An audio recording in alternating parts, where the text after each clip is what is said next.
So, how do you create a contract? Create a contract by going to logistics, material management, purchasing, and outline agreements. Like I said, there are two different tools that vendors use to negotiate with customers. One is a contract, and next is a scheduling agreement. Now, as I said, contract is a primary tool. A scheduling agreement is used only in specific kind of industries. We'll go through the scheduling agreement a bit, but we're going to focus more on contracts in this chapter. So click on contracts and ME31K. Let's go and create it. So we want to create a contract with the vendor, 4001. And what kind of contract is it? The first kind of contract that we're going to create is a quantity contract. So we'll create a contract with the vendor 4001 for delivering 50,000 pounds or kilos of coffee at $9 per pound. Okay, so in order to do that, we have to select the right agreement type. This is where you select whether it's a quantity contract or a value contract. For now, we are doing a quantity contract, right?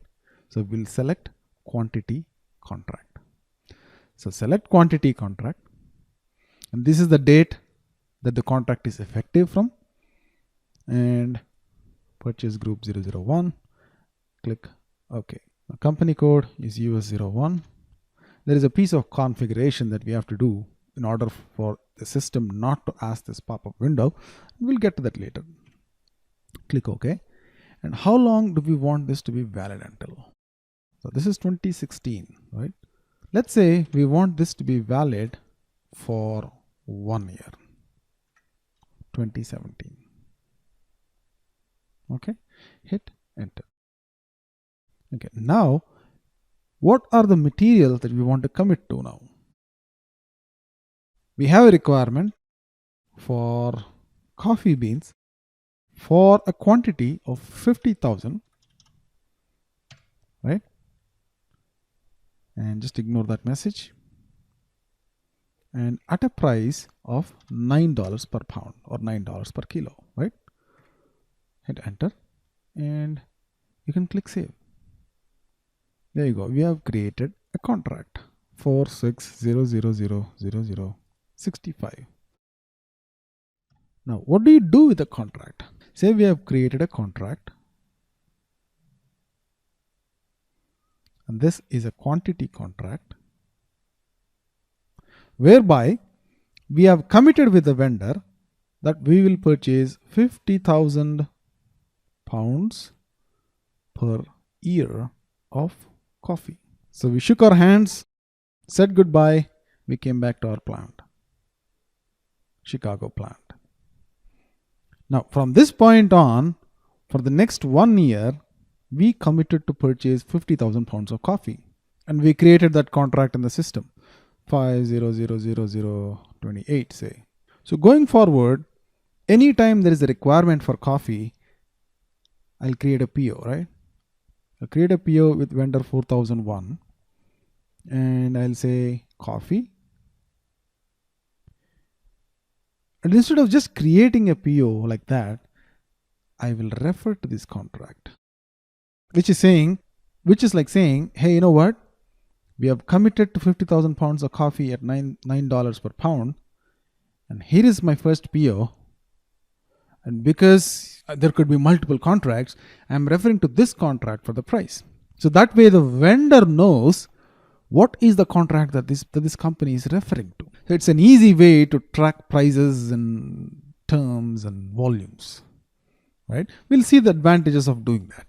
So we are referring to this contract, creating a purchase order, and automatically the price for this is not going to be $10, instead $9 per pound, because that is what we have negotiated here, right?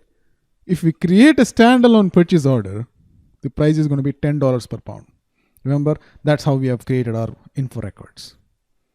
Now, when we refer this contract, the price is going to be $9 per pound. Let's see that in action. So we have created a contract, all good. So time has come for this week to purchase coffee. So how do you do that? Go create a purchase order, create, right? Like that. Now, if you don't refer a contract, the price for coffee is going to be, let's say we are procuring 100 pounds this week. What's the price for coffee? Well, I think we have deleted that info record. So the price for coffee is going to be $10 per pound. Right? That was the price that we have been procuring all along. But look at SAP.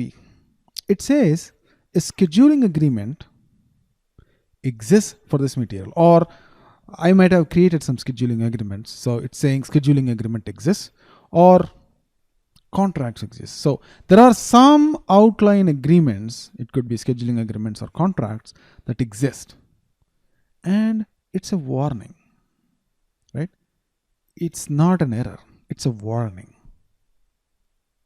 So it's saying, hey, you know what? You're trying to procure coffee at $10 per pound, which is good, but there are some agreements that exist which might offer you better prices. So better refer to it and see if they're really offering better prices or terms or not. Right? Okay. Now we know that contract exists. Now, how do we refer to that contract? There are a couple of ways to do it. A simple way is just scroll all the way to the right, and then you get a column called the outline agreement. Okay. So paste the contract number there, hit OK. You see the price has changed to 9. Right? It automatically changed to 9 because that's how we have negotiated that contract at $9 per pound as opposed to our regular price of $10 per pound. Okay, so this is one way you refer a contract. Now, from this point onwards, the next steps are really the same, nothing different. So you create this purchase order, and then you do a MyGo, and then you do a MyRow, and then that's done. And you keep referring to that contract until you exhaust the contract. Now, in this purchase order, we are trying to procure a quantity of 100, right? What is the total that we have negotiated in the contract? 50,000. So this is just 100 out of 50,000, right? Let's see the effect of this purchase order on the contract. Click save, right? So we created this PO for 100 pounds of coffee at $9 per pound, and we did the goods receipt, invoice receipt, let's say. Now, if you go look at this contract, the total quantity that we have negotiated would still remain 50,000, but the quantity consumed will be 100. So this is what we have promised the vendor will buy, and this is what we have consumed so far. So SAP automatically tracks how much we have consumed out and how much is remaining. And how do you see that? Go back to the contract. Now close this, go to outline agreement, contract, and change or display. Right? So this is our contract, and go to this line item, and we have released 100 out of the 50,000. So the keyword is called release. So how much has been released out of the total that we have negotiated? We have negotiated a value of 50,000, and we have released 100 quantity out of it. So over the course of the year, we'll release 100, 200, 300, 500, however many we require, right? And SAP is supposed to track how much we have released. Now, if you create another PO and release, say, 200, this number is going to go to 300. 100 plus 200. Now, and I said there is another way to release contracts into a purchase order, right? Another way is like so. Contract release order, right? Go to contract, follow on functions, contract release order. It's going to pull that contract here.